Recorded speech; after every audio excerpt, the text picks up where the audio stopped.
Essas coceiras, né? Aproveitando até a conversa aqui, mas nas conversas que eu tenho participado e que eu tenho até mesmo na nossa própria experiência, eu traria um outro elemento para alimentar essa conversa, uma outra dimensão que eu acho que também, de alguma maneira, e com certeza passou muito na Rio+20, que é a questão da cidade, do território, né? E essa perspectiva do desenvolvimento local. Então, eu acho que se a gente não juntar essa perspectiva de olhar para a cultura e a educação dentro de uma perspectiva de território e desenvolvimento local, talvez nessa perspectiva de olhar para a realidade, projetar o futuro, né, e aí combinar esse processo com o pensamento do lugar que você está, né, o lugar, o que você quer nesse lugar. E política os lugares, né? Cidades, a gente vê, pelo menos eu estou com muita esperança nas pequenas cidades, né? Nas cidades que estão se organizando e passando por esse processo de desenvolvimento, e esse momento de pensar que o desenvolvimento é esse, né? Tem produzindo uma riqueza, né? Mas essa riqueza está associada a muita desigualdade, mas eu acho que essa dimensão do território, do local, e de pensar o local, envolvendo os diversos atores para pensar o local. E aí, então, o que a gente precisa? Qual escola a gente precisa? Qual cultura? Qual projeto cultural? Associar a cultura e a educação a uma questão de lugar, a questão da dimensão do território, e pensar esse desenvolvimento desse lugar, do lugar que você está, e do lugar que você pode sair e voltar também, né? Eu acho que essa coisa da cidade, acho que traz uma... Eu só queria acrescentar uma coisinha na minha fala, que isso eu acho importante. Eu estava falando de habitação, dizer que em algumas políticas a gente está avançando, pelo menos nessa, onde agora eu tenho um protocolo, eu tenho uma consigna, que a população precisa discutir, dizer o que ela quer como modelo de habitação naquele território, aquele espaço, como deve ser ocupado. Ora, é uma coisa que nós não fazíamos, nós não remanejávamos a população do jeito que a gente queria, oferecer um Singapura do jeito que queria. Isso na escola não tem, não há uma lei que determine que a escola deva discutir com a comunidade qual é o projeto disso, de educação, quais são as prioridades que se quer. Não existe. Eu quero aproveitar essa fala do César e fazer uma inversão aqui do que a gente está falando e pensar a questão do lugar entrar um pouco nessa questão mesmo do socioambiental, mas pensar o lugar assim, e qual é o significado então, desse entorno, desse lugar, deste território, tanto do ponto de vista ambiental, como também do ponto de vista que a Carminha trouxe muito, do bem-estar comum, né? Essas questões de que você colocou, Carminha, eu vou quero começar com não, mas assim, você trouxe a questão muito do, você está chamando da visão liberal, mas assim, é um reforço o tempo todo, da mídia o tempo todo, do mundo inteiro, do capitalismo atual, mas dos nossos governos todos, desse reforço do individual, do consumo, e enfim, dessa felicidade pelo ter, né?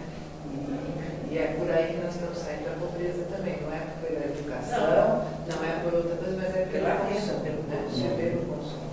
É o acesso ao consumo, então, que são pessoas que estão consumindo muito mais, tem computador, internet, mas moram ainda numa habitação muitas vezes absolutamente precária, principalmente nas grandes cidades ou nos municípios mais pobres. Mas também a questão cultural, assim, como é que é essa pensar hoje, né? O que é pensar uma escola, uma educação que possa estar olhando para o seu território? O que significa olhar para esse território? O que significa pensar consumo mais sustentável, né? O bem-estar comum que também está antes de entrar exatamente nisso, só para fazer um comentário sobre a fala da Carminha também, que é o seguinte: a mídia reflete o tempo todo essa dicotomia entre os direitos civis e os direitos e os direitos coletivos. A mídia ela não trabalha direitos cívicos, ela trabalha direitos civis. Esse liberalismo, ele está presente no discurso midiático o tempo todo. Então, a própria sociedade que poderia estar fazendo uma reflexão mais profunda sobre isso, acaba sendo neutralizada a partir de uma imposição midiática. Você tem elementos, você tem pontos focais que discutem e que debatem isso, mas não é um debate público, né? Depois, tem uma outra coisa em relação a... Eu acho que a escola, a instituição escola, o prédio da escola, toda a estrutura que envolve isso, deveria ser tratado como um ponto focal do desenvolvimento local. Não é? Ela é uma estrutura de Estado, ela é uma presença do poder público. Mas ao mesmo tempo é um serviço do território. E ao mesmo tempo é um serviço do território. Eu tive uma experiência muito rica, que foi ser presidente de uma associação de pais e mestres, né? De uma escola pública. E, na época, os problemas eram muitos. Não vou nem entrar no mérito de que tipo de problemas a gente encontrava. Mas a gente começou a se relacionar com outras escolas que tinham associações de pais e mestres ativas. Primeira coisa que a gente descobriu, a grande maioria das escolas públicas não tem sequer uma associação de pais e mestres eleita, formal, funcionando. Então, é uma coisa meio ajambrada ali entre a direção da escola, algumas coisas para fazer, alguns pais conhecidos, para fazer com que as verbas, os recursos que a escola recebe possam ser gastos. Se não tiver uma PM, você não pode gastar. As escolas que tinham melhor desempenho eram escolas que tinham associações de pais e mestres ativas. Ou seja, os pais dentro das escolas, a comunidade participando das decisões da escola, ajudando a solucionar os problemas da escola, ajudando a resolver conflitos dentro da escola, entre os alunos ou entre a própria comunidade. Então, eu acho que assim, a gente não precisa reinventar a roda, sabe? Tem algumas rodas que estão aí e a gente tem que botar para rodar. E uma delas é pegar essa estrutura que já existe, que já é formalizada, que já tem uma certa história, e começar a incentivá-la a funcionar, a fazer e mais. E aí tem uma coisa muito interessante: preparar os professores e os dirigentes dessas escolas a receber esta família dentro da escola, porque eles não estão preparados para isso. Então, o que acontece na maioria das vezes é uma relação de conflito e não uma relação de colaboração. Os professores culpam os pais. Exatamente. Então, a gente tem uma série de instrumentos teóricos, de reflexões sobre como melhorar o ensino do ponto de vista pedagógico e tal. No entanto, a gente precisa começar a descer nas relações que existem no entorno de uma escola como ponto focal.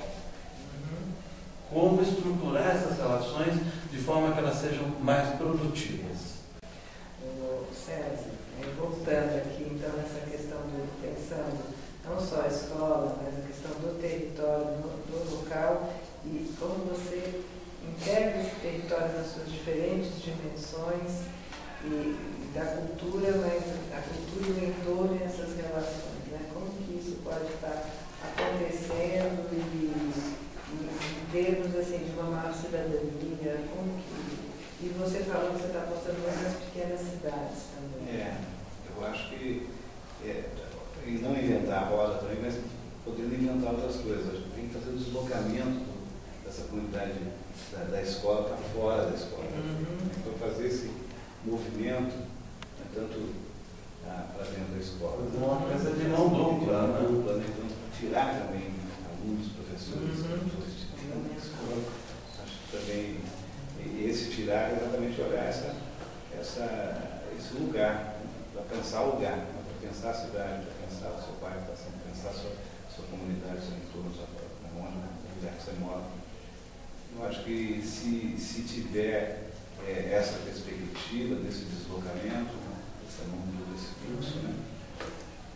Como o próprio Alfredo lembrou bem, esse lugar institucionalizado que a escola tem um monopólio da informação, do conhecimento, já não está mais lá, só lá, já está em outros lugares também,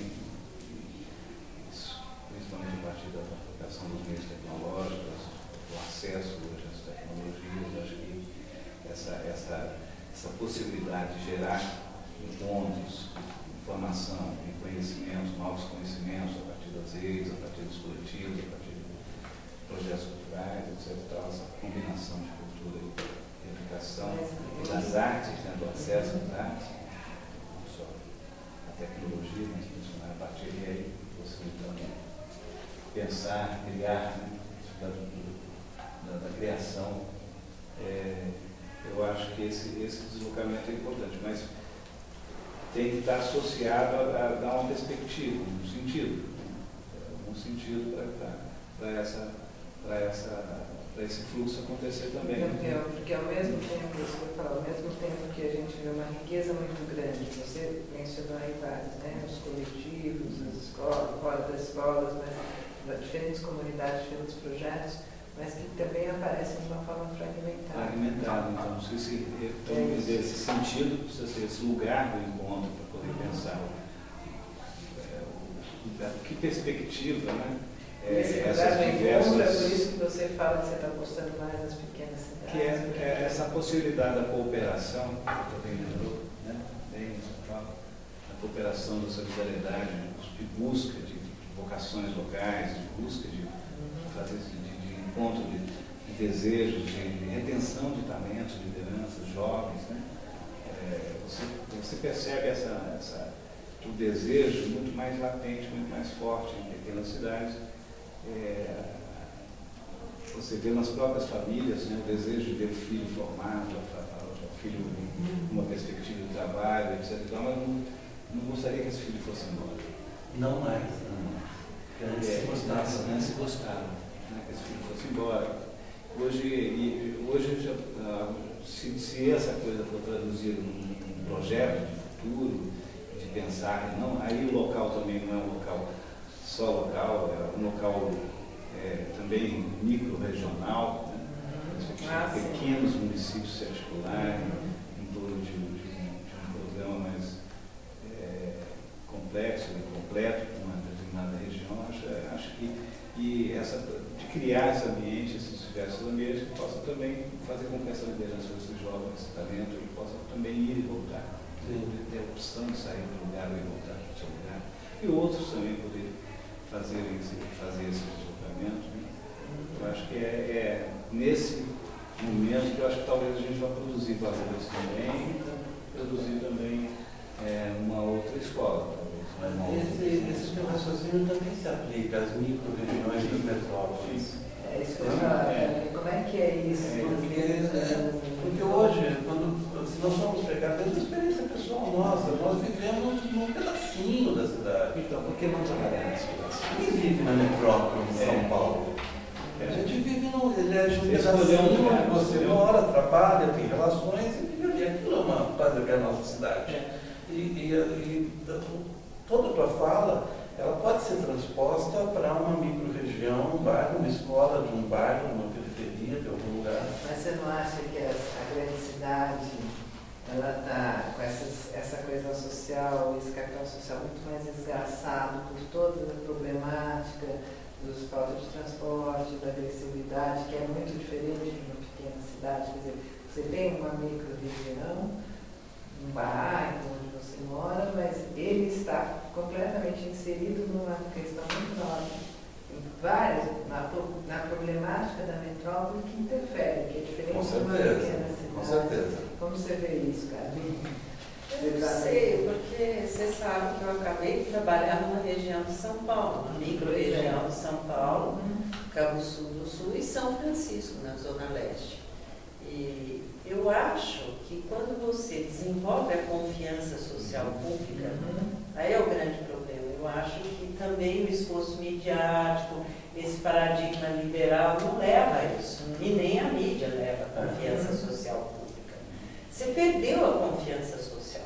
Você perdeu a confiança social na saúde, na educação, na habitação e tudo mais. Então, isso gera uma passividade da população muito grande, da sociedade. Agora, quando você se envolve essa confiança social, e aí é uma coisa que a gente teria que estar exigindo do poder público que não tem, né, dos governos. Quer dizer, qual é o compromisso que os governos têm de realizar microprojetos, não são projetos faraônicos, mas projetos pequenos que a comunidade quer e que seria tão fácil fazer. Quer dizer, isto é um outro modo de pensar o fortalecimento da identidade, do pertencimento e da confiança de uma comunidade para transformar. Porque, eu estou falando pela metade, mas no Cabo Sul a gente viu que a população, mesmo não sendo letrada, tem uma enorme competência para desenhar como ela quer o seu bairro. E desenhou muito bem, identificou inclusive no bairro onde é que ela faria a remoção daquelas famílias que estavam em situação de risco para outros lugares ali, e não removê-las para outro bairro que não tem sentido. E o quanto tem algumas coisas que eram facílimas de fazer, eu tentei não conseguir, mas é porque falta força governamental. Exemplo, tinha naquele bairro, cortado para aquele bairro, uma grande terra da Eletropaulo que fica vazia porque passam a rede elétrica, não é? Isso tem em vários cantos da cidade.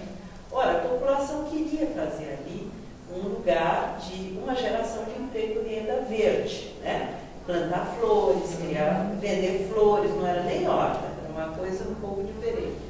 Não conseguimos que a Eletropaulo cedesse, mas que noção é essa?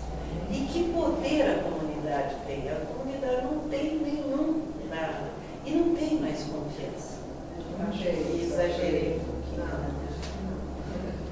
Como que é isso, né? Essa questão de começar o lugar, ao mesmo tempo que essas micro-regiões, elas estão inseridas numa metrópole, no caso, mesmo se é uma cidade pequena, ela está inserida numa região. E mais do que isso, está inserido hoje num mundo que é globalizado. E que o que acontece aqui hoje, na pequena cidade, também pode influenciar o mundo inteiro. Se tiver uma usina nuclear que explode, se tiver um rio que... Enfim, você tem impactos que são impactos globais. Então, como que é essa questão do território, do lugar? E a Carmen trouxe, acho que, alguns aspectos também interessantes, né? Quer dizer, do desenvolvimento local, que o César colocou, mas do pertencimento, da identidade. Qual é o papel desse lugar nesse mundo globalizado? Estava lendo, acho que ontem saiu na Folha, no Estado, o que aconteceu com o Brasil nos últimos 30 anos, aconteceu em toda a América Latina. Né? Mais de 80% dos latino-americanos vivem em cidades. Um processo muito rápido, desordenado, sem planejamento, né? Que criou uma situação de grandes cidades. Né?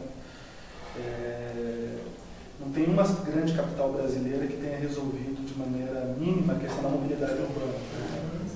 No dia que uma capital fizer o trabalho que tem que ser feito, isso vai ser certamente um paradigma para ser replicado, mas não tem uma que se aponte de igual resolveu, como por exemplo Curitiba, resolveu nos anos 80, mas já não é acompanhar, né? Naquele momento, né? Não é mais. Tem uma razão de ser na própria dinâmica da política brasileira, né, o fato de que obras dessa natureza frequentemente são obras de longa duração, né, que não aparecem rapidamente, não tem um rendimento imediato para a política, e volta uma questão da Rio+20, de uma certa... Eu vejo nas cidades, vi na Rio+20, a sociedade tem um dinamismo que não consegue se desaguar na política. A política não acompanha o dinamismo da sociedade. Há um desnível, que não é só no Brasil, no mundo inteiro. Tudo se modificou muito rápido, né? A tecnologia, a sociedade, o pensamento, mas a política é a atividade humana que menos parece que acompanhou o resto das atividades humanas. Há uma defasagem, há um déficit de representatividade e de percepção de que a política pode resolver os problemas das cidades. Né? E essa informação de que o Brasil não tem uma capital com mobilidade resolvida, porque esse tipo de obra não dá retorno eleitoral, quer dizer, mostra que você tem uma equação que tem que ser reorganizada rapidamente para que a questão da sustentabilidade nas cidades, que tem a mobilidade, nos planos diretores, uma questão central, possa ser de fato equacionada. E aí eu vejo na Rio+20, eu acho que tem novos movimentos jovens, novas formas de organização, que ainda talvez não tenham plenamente se desenvolvido, ainda não podemos dizer o que ocupam, tentam apontar para esse vazio da política, digamos, denunciá-lo e ao mesmo tempo trabalhar nesse vazio, né? As redes sociais, as redes digitais, os coletivos jovens, onde o Brasil inclusive é referência no mundo, né? por essa ebulição social onde nós somos uma... Então eu acho que esse é um elemento importante que eu destacaria, que é uma crise de ordem política, de dificuldade do nosso sistema político de incorporar soluções que já são rodas que já foram inventadas. O modelo de plano diretor já está aí, o Estatuto da Cidade já está aí há muitos anos, né? A questão dos resíduos sólidos é uma vitória recente importantíssima. A implementação dessas questões passa por um sistema político que tem arestas muito graves, que não consegue dar vazão a pautas e propostas que já estão muito bem definidas nesses grandes fóruns, que já tem apoio. Essa pesquisa que mostrou no auge da discussão do Código Florestal, que a sociedade brasileira, em sua grande maioria, apoiava a não alteração do Código, pegou muita gente de surpresa, mas revelou que existe uma sensibilidade muito significativa para que a vida política aproveite esse momento para fazer as mudanças que têm que ser feitas. Mas isso não tem acontecido, preciso dizer isso. Nós estamos vivendo uma crise de representatividade. Entre o que a sociedade pensa e como é que isso se torna política pública, como é que você faz um vínculo entre o desejo da sociedade, de áreas majoritárias da sociedade e transformar aquilo em políticas públicas para aquela própria sociedade. Assim, isso não tem acontecido, a questão do Código Florestal foi uma das questões que demonstrou isso. Nós tínhamos 80%, a pesquisa que foi feita pela Datafolha mostrou 80% a favor de não mexer no Código Florestal, e no Congresso nós tivemos 80% de votos a favor de mexer no Código Florestal. Então tem um hiato, não é nem hiato, uma ruptura entre o representado e o representante, né?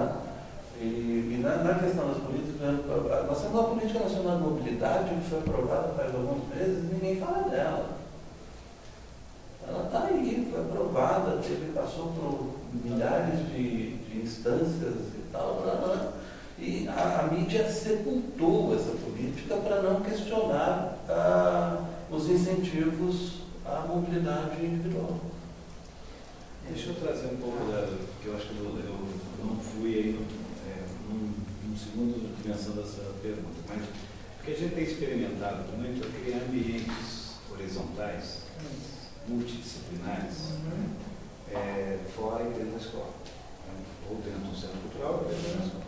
Mas fazer esse fluxo do professor, do aluno, do especialista, do técnico, do jovem, do aprendiz e tal, se encontrar de uma maneira e ter essa relação também intergeracional, acho que um ponto fundamental, né?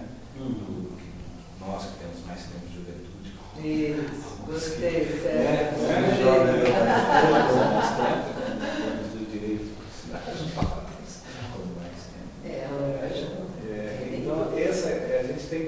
então a gente tem percebido, não só nós, em diversos coletivos, em diversas experiências, onde esse ambiente horizontal é criado, seja dentro da escola, fora da escola, e que possa possibilitar um encontro dos saberes locais, dos saberes da academia, e que seja múltiplo, que seja multidisciplinar, tem produzido algumas coisas interessantes. Eu acho que a ideia é até para pensar esse sentido de uma perspectiva local, de desenvolvimento, até para pensar a própria escola, ou o próprio lugar onde você está. Então, acho que esse talvez seja um caminho interessante ou nos dá alguma pista, né? Algumas pistas para poder pensar numa nova escola, alguma coisa assim, que serve que temos que criar isso. E como você está aqui, eu também aproveitar, porque eu achei que essa questão, eu acho que é uma questão muito interessante quando a gente está pensando, né? Sustentabilidade, globalização, ou seja, a interação com o outro e pensar de uma forma um pouco mais a longo prazo, né? Então, você trouxe a questão da relação intergeracional. Como é que você vê isso? Né? Eu acho que esse talvez seja a chave, né? Eu acho que sempre também não é novidade. Né? Mas é como fazer isso. Acho que como não é novidade, mas eu acho que antes, pensar sempre, porque eu acho que, claro, não é novidade porque sempre os pais pensam no futuro dos filhos e tudo isso, mas parece que o professor com o aluno, mas eu acho que tem uma questão muito nova, duas questões que me parecem muito novas, dois aspectos, né? Um deles é essa que nós estamos, gostamos ou não, nós estamos completamente ligados a uma interdependência, né? E a uma interdependência do outro, uma interdependência do futuro. Então, se eu quero educar os meus filhos, eu tenho que pensar que mundo é esse, não só das relações, mas também esse mundo físico da Terra, do meio ambiente, tudo isso. De um lado, acho que mudou essa concepção nessa dimensão. E a outra dimensão, acho que talvez seja a primeira vez que a geração mais nova dos jovens está ensinando a geração mais velha. Né? Exatamente. Eles têm um saber maior sobre as novas tecnologias, sobre isso, e eles estão ensinando. Os alunos estão ensinando os professores, os filhos estão ensinando os pais estão pedindo socorro para os filhos e tal. E talvez seja a primeira vez. Então, acho que sempre se falou intergeracional, mas acho que tem um componente novo aí. Talvez seja mais amplo, né? Porque mais gente tem acesso a essa. Mais jovens, mais crianças estão tendo essa experiência cultural. Né? Não é só com a tecnologia, mas o que a tecnologia traz, a informação, né? que ela acessa, né? Mesmo para ela seja pulverizada, mesmo que tenha de tudo. Mas eu acho que é essa experiência nova. As crianças e os jovens atuais não estão na frente da televisão.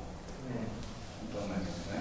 E a televisão, que é o rádio, né? A televisão continua repetindo o rádio, né? Continua fazendo a mesma coisa, né? É áudio, já é imagem, mas é áudio. Né?